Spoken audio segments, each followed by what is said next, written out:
Chinese chipmakers putting some renewed pressure on Nvidia. An IPO from what some call China's answer to Nvidia skyrocketing after its debut. And another Beijing-based AI chipmaker reportedly planning to triple its production. Our Deirdre Bosa has more on all of that in today's Tech Check. Happy Friday, Dee.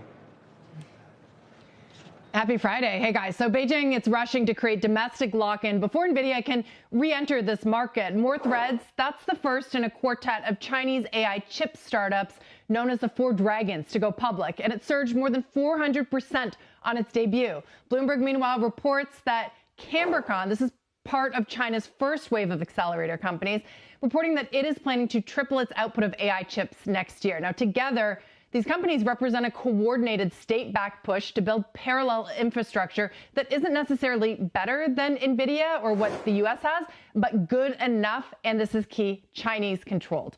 Now, the More Threads founder reportedly put it this way to Chinese state media. He said, computing power is state power. The idea that whoever controls the silicon base controls the AI era. Now, that idea, it's also gaining ground here in the U.S. as well, though lighter and more indirectly. Washington, for example, took a 10% stake in Intel and hinted at more deals. There's also a journal story this morning that the Trump administration is in talks with Masayoshi Son and SoftBank to build federally owned AI infrastructure parks. Now, the latest accelerations in China's chip ambitions, and it feels like they're moving faster than ever. This could push the U.S. to move faster, too, or risk a future where Nvidia and American tech at large starts to really lose market share to a domestically protected Chinese ecosystem and maybe beyond companies or countries that China is allies with.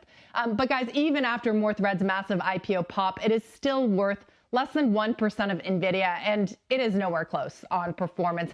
Cambricon, meanwhile, despite that product roadmap, it is still far from competing with Nvidia. So China's chip industry, it is being propped up by artificial demand. That is key here to know, for investors to know, but it's also important to know that we've seen this before with DeepSeek and Chinese AI open source models. They can close the gap faster than expected, and when they do, markets can recalibrate very quickly.